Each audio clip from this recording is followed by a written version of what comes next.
I don't really know who needs to hear this, but she is not going to be redeemed. Thought I should just start the video with that, for some odd reason. I mean, to be fair, Anduin did kinda give her a choice, and we saw which one she made. That should be very telling on where the story of the Banshee Queen is going to go. But anyways, 9.1. The Chains of Domination.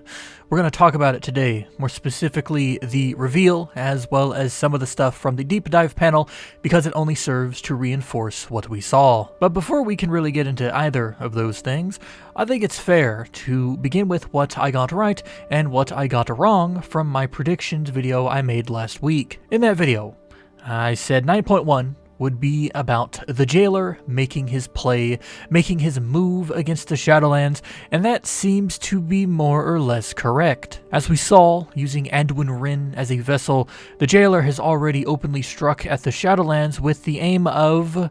well, we don't really know yet. We know what his plan is, of course. We know what he wants to do, that being shatter what makes Warcraft Warcraft, but we don't know what that entails outside of now killing the leaders of the Shadowlands as a start. But I do have a theory.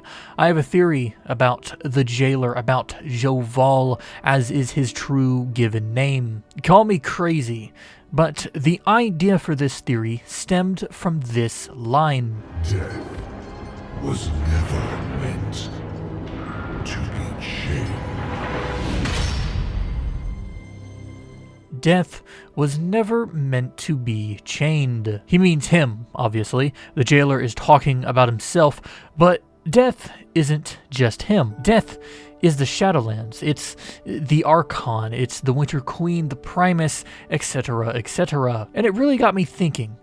The jailer talks about himself as if he is the true ruler of everything we've seen beyond the veil. He talks as if he was somehow betrayed, as if he is the victim in this whole situation. And, well, what if the jailer is telling the truth? What if the jailer back long ago was the head of the Shadowlands? I know it's been speculated like crazy that the jailer might have had the same role as the Arbiter in the past, and what if that's true? Maybe he was in charge of Death, and what if Death's growing aspirations caused enough of a stir to turn the powers of the light, the void, the arcane life and disorder all against it? And so what if, as Joval was imprisoned, the Arbiter, a machine, was installed as the ultimate power in the afterlife by the cosmic forces to keep Death in check? Maybe this is what Sylvanas meant when she attempted to explain to Anduin that our fates are outside of our control even after dying. From our first breath to our last, every decision is made for us. Then, the afterlife decides what eternity we must endure.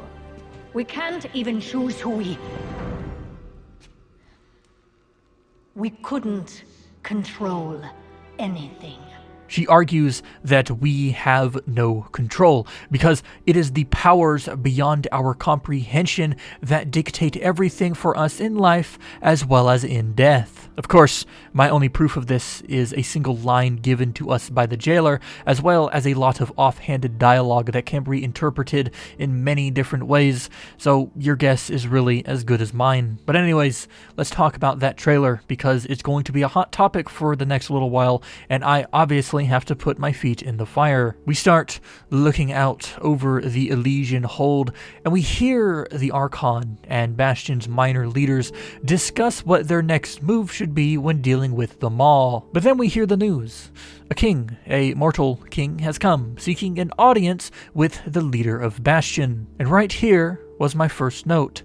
As soon as we see it is Anduin, the cinematic tries to make you believe that Sylvanas had actually freed Anduin, but it was a fake out. I caught this, and I caught this immediately. There was no way Sylvanas was going to let Anduin go. That's just a fact of life. Why do I say this?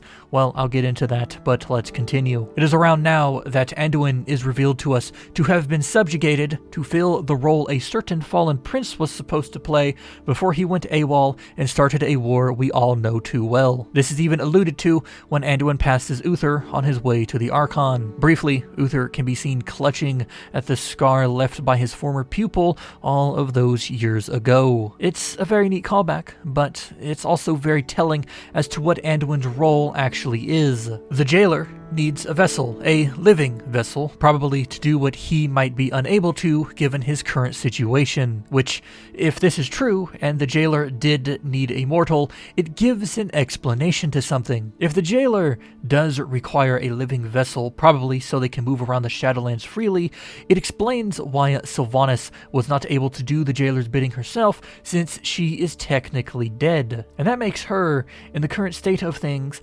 practically useless. Like I've been saying for the last half year, all Sylvanas really is to the jailer is a pawn in a game she cannot keep up in, and once her usefulness has run dry, he will toss her out like he did with Denathrius, Muzala, Davos, and many others. And with the jailer's focus on Anduin, that time has practically come to pass, and I think this is something she realized for herself at the end of this very cinematic. Her look of disdain, it wasn't so much her regretting what she did to Anduin because some sort of morality check, as many have come to believe, but it was her regretting what she's done to him because she knows what that means for herself. By turning Anduin, Sylvanas is no longer required. Her usefulness has run dry. She broke the cycle, she delivered a worthy vessel, and successfully turned that vessel into a weapon. Now you might think something like this would lead to a Sylvanas redemption arc, where she realizes that she is wrong and joins her fight against the jailer. But no, if you paid attention at all over the last little while, you'd probably have realized by now that the likeliness of Sylvanas joining our cause is so slim, it's almost near impossible. And I say this because time and time again, Sylvanas has berated us as little, as nothing in the grand scheme, for she has convinced herself that we, the people of Azeroth, are nothing but servants to some sort of cycle, which is something she wants to break. By siding with us, she'd be giving herself over to the very power she is trying to undermine. But if she stays on with the jailer, there's always that thin, tiny chance that we fail in stopping Joval, or that she is not screwed over by her partner, and that is a chance she will always take. All Sylvanas has ever wanted since Arthas died was for control. She wanted to outlive her destiny and her fate as deemed by the cosmos. Now, I've already talked more in depth about Sylvanas and redemption in another video, which, if you add it on to what I just said here, it makes a pretty convincing argument as to her destined fate. Sylvanas is doomed to die, and there's nothing we can do about it. Now, there are other things I can get into, such as Korthia, Odin's Eye, the way the Archon was killed, Anduin being fully aware of what he's doing, the parallels between Arthas and Anduin, and a whole bunch of other stuff.